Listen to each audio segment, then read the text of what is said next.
Hello everyone, welcome to random practice. By birth हम सबके सब एक प्रॉब्लम सॉल्वर होते हैं। बस फर्क ये पड़ता है कि हम उस प्रॉब्लम को कितनी एफिशिएंटली सॉल्व कर पाते हैं। इसलिए प्रॉब्लम सॉल्विंग के नेचर को मास्टर करना बहुत जरूरी है ताकि आप एक अल्टीमेट प्रॉब्लम सॉल्वर बन सके। इस वीडियो में कुछ सिंपल स्टेप्स हैं, बेसिक स्टेप्स जिनको आप फॉलो करके एक अल्टीमेट प्रॉब्लम सॉल्वर बन सकते हैं, चाहे वो प्रोफेशनल प्रॉब्लम है या पर्सनल। दोनों ही केसेस में ये स्टेप्स एप्लीकेबल है और आपको प्रॉब्लम सॉल्व करने में बहुत ज्यादा मदद मिलेगी और काफी जल्दी आप सोल्यूशन पर पहुंच पाएंगे। पूरी वीडियो पसंद आए तो चैनल को लाइक और सब्सक्राइब जरूर कीजिएगा और बेल आइकॉन को दबाना मत भूलिएगा। चलिए शुरू करते हैं। Step number 1, define the problem. सबसे पहला स्टेप ये है कि आपको प्रॉब्लम को सही तरीके से डिफाइन करना है कि एग्जैक्टली प्रॉब्लम है क्या। एग्जाम्पल से समझते हैं। मान लीजिए आपकी कंपनी में प्रॉब्लम चल रही है कि सेल्स लो है। अब सेल्स लो होने के बहुत सारे कारण हो सकते हैं। शायद आपकी कॉस्टिंग गलत है, या आप गलत मार्केट टैप कर रहे हैं, या आपके प्रोडक्ट में कोई कमी है। इसलिए आपको पहले रिसर्च करना है और एग्जैक्ट प्रॉब्लम को डिफाइन करना है कि आपकी कॉस्टिंग में प्रॉब्लम है या किसी और चीज में जिसकी वजह से आपका प्रोडक्ट में सेल्स लो आ रही है। इसके अंदर आप अगर टीम में काम कर रहे हैं तो अलग अलग लोगों का पर्सपेक्टिव भी लेना जरूरी है, क्योंकि अलग अलग लोगों का पर्सपेक्टिव अलग अलग हो सकता है, जिससे कि आपको एक वाइडर पर्सपेक्टिव मिलेगा और एग्जैक्ट प्रॉब्लम को डिफाइन करने में ज्यादा आसानी होगी।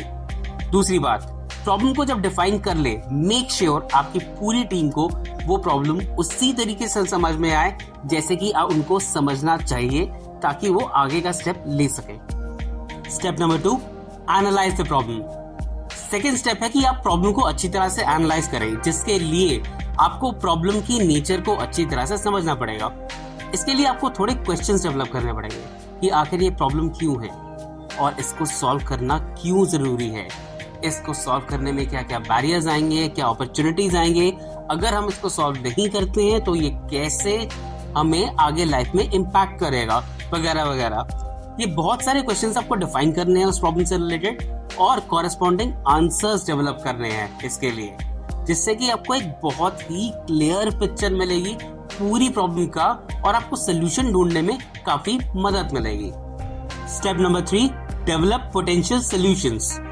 एक बार आपने प्रॉब्लम को डिफाइन कर लिया, एनालाइज कर लिया, उसके बाद आपको उसके सॉल्यूशंस निकालने हैं। यहाँ नोट करने वाली बात यह है कि मैंने सॉल्यूशंस बोला है, सॉल्यूशन नहीं।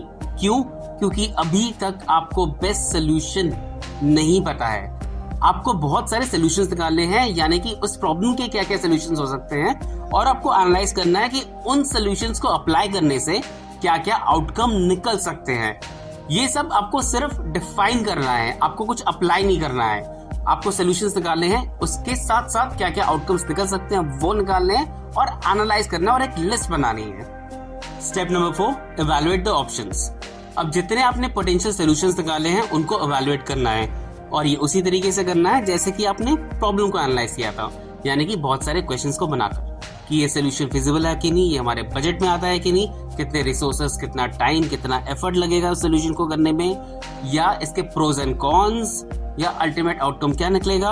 अब जो जो सॉल्यूशन आपके क्राइटेरिया में फॉल नहीं करता है उनको आपको स्ट्राइक ऑफ करना है, और फाइनली जो आपके क्राइटेरिया में फॉल करता है उससे इवैल्यूएट करके एक लिस्ट डाउन करना है कि क्या ठीक से सॉल्यूशंस हो सकते हैं। Step number 5, select the best option.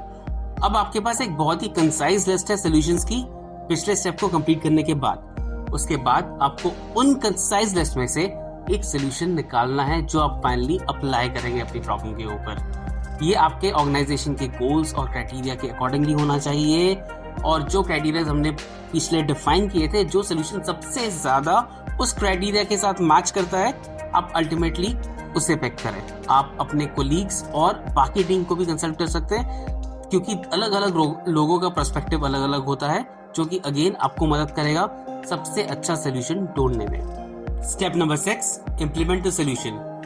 अब पिछले स्टेप के बाद आपने फाइनली एक सिंगल सॉल्यूशन निकाल लिया है कि आपको कौन सा सॉल्यूशन अप्लाई करना है, इसलिए आप उसकी तैयारी में लग जाएं।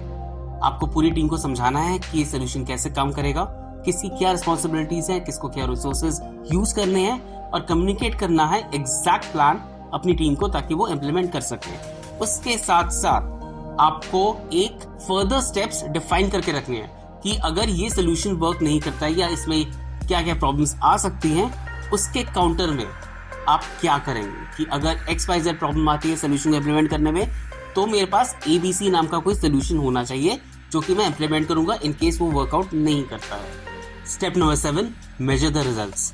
सोल्यूशन इम्प्लीमेंट करने के बाद आपका काम खत्म नहीं होता, आपको उसके रिजल्ट्स मेजर करने हैं कि अल्टीमेटली इस सोल्यूशन को अप्लाई करके क्या आउटकम आता है, क्या प्रॉब्लम्स आती हैं और कितना सक्सेस मिलता है। ये आपको बहुत ज़्यादा मदद करेगा आपके फ्यूचर डॉक्यूमेंटेशन और एक्शंस लेने में, और फर्दर टीम को भी काफ़ी एनलाइटन करेगा कि ऐसी सिचुएशन में आखिरकार हमें क्या करना चाहिए और क्या नहीं। बस आज के लिए इतना ही। उम्मीद है ये छोटे छोटे स्टेप्स आपके कहीं ना कहीं कभी ना कभी ज़रूर काम आएंगे।